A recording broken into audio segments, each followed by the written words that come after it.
BJP में भगदड़ ये समाजवादी पार्टी की लोकप्रियता है और ये जनता का रुझान है और नेताओं का जिस तरीके से लोग घुट-घुट के उस पार्टी में रह रहे थे और ख़ास करके पिछड़ी बिरादरी के वो एक तरीके का भूचाल आया है सामने है क्योंकि नेताओं ने नहीं नकारा है, बीजेपी को तो जनता नहीं नकारा।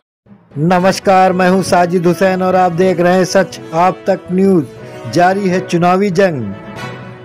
बड़े पैमाने पर भाजपा छोड़कर सपा में शामिल होने पर सपा के अयोध्या महानगर महासचिव हामिद जाफर मीसम ने क्या कहा, आप भी सुने। में भगदड़ क्या कहेंगे?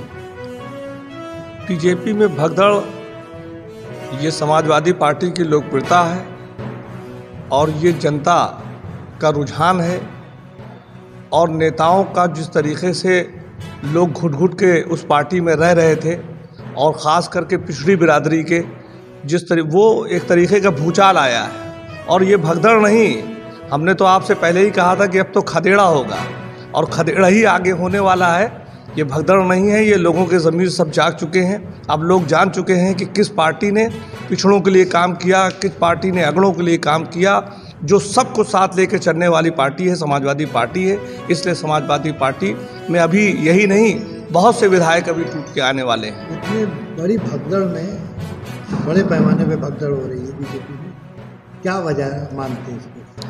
देखिए, निश्चित ही कि समाजवादी पार्टी की जो 5 साल की सरकार बीती है, लोगों ने उसके कामों को देखा है, लोगों ने उसके तरीके को देखा है, लोगों ने उस खूबसूरत प्रदेश को देखा है, जिस तरीके से वो खूबसूरत प्रदेश उसके बाद जब ये सरकार यहाँ जो मौजूदा सरकार है उसने आज की तारीख में न पत्रकार आप जैसे लोग सुरक्षित हैं, ना आप जो है वो जनता सुरक्षित है, ना छात्र सुरक्षित है, ना किसान सुरक्षित है। तो जितनी भाई महंगाई पर आप कंट्रोल कर नहीं पा रहे हैं, आपने डेवलपमेंट के नाम पे आपने कोई काम 5 सालों में किया नहीं, शिक्षा के नाम पे आपने कोई काम किया नहीं। पूरे कोरोना काल में मतलब पूरी पढ़ाई ही जो है वो मोबाइल पे और ऑनलाइन जो है वो हो गई, क्योंकि आपके पास कोई मास्टर प्लान कोई नहीं था, ना आपने कोई वैक्सीनेशन का काम किया। लोग जो है वो कोरोना काल में जो है वो ऑक्सीजन के अभाव में मर गए, लोगों को सही चिकित्सा नहीं मिल पाई, लोग ओपीडी जिनको और मर्ज था लोग ओपीडी भी नहीं दिखा पाए। तो जो आपके पास जो आपके पास प्लान होना चाहिए था, एक मास्टर प्लान होना चाहिए था उस तरीके, क्योंकि आपको पता ही नहीं है, आपको ये पता ही नहीं है, ना आपको कोई तजुर्बा है कि काम कैसे होना चाहिए था। एक पढ़ा लिखा मुख्यमंत्री था, उसने 5 साल जो प्रदेश को चलाया, लोगों ने उसको देखा। उस ज़माने में स्वास्थ्य मतलब सेवाएं भी थी और जो सेवाएं स्वास्थ्य सेवाओं का लाभ जब हम यहाँ पर कोरोना जैसी जो है महामारी फैली तो उसमें भी जो समाजवादी ने चाहे 101 एम्बुलेंस हो, चाहे जितनी भी अस्पताल हो, वो सब काम आया, वो समाजवादी के कार्यकाल का ही बनाया हुआ काम आया। तो जनता ये समझ चुकी है, जनता ये जान चुकी है कि ये कुछ नहीं करेंगे, ये उनका फीता ही काटेंगे। तो जो काम कर रहा था उसी को लाएंगे और निश्चित ही 2022 में प्रचंड बहुमत से समाजवादी पार्टी की सरकार बनेगी। खबरें ये भी चल रही, सूत्रों के हवाले से चल रही कि मुख्यमंत्री योगी आदित्यनाथ अयोध्या विधानसभा में चुनाव लड़ेंगे। देखिए, सीधी सी बात, फायदा होने वाला है? देखिए, फायदा होने वाला नहीं ना। पहली बात तो वो मुख्यमंत्री योगी आदित्यनाथ नहीं, अगर प्रधानमंत्री मोदी जी भी यहाँ से चुनाव लड़ जाएं तो भी हारेंगे। जनता को यहाँ का स्थानीय विधायक चुनना है। जनता जिसके बीच में रही है, जो उनके सुख दुख में शरीक रहा है 5 साल, वो उसको चाहेंगे, ठीक है।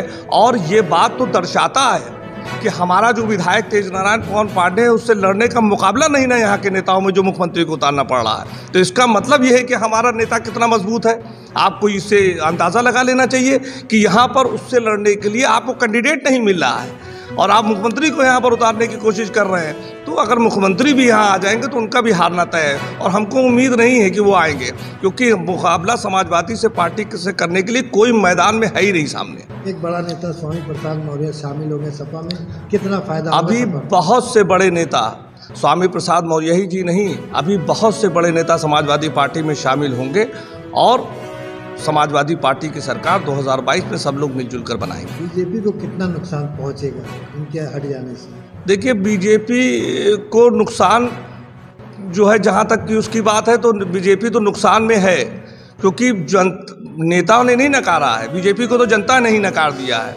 तो जब जनता ने ही नकार दिया है तो सीधी सी बात है कि वो बीजेपी को नुकसान और फायदे की तो बात ही नहीं है। लोग उस सरकार को चुनना चाहते हैं जो सरकार काम करे, जिसने 5 साल काम किया होगा।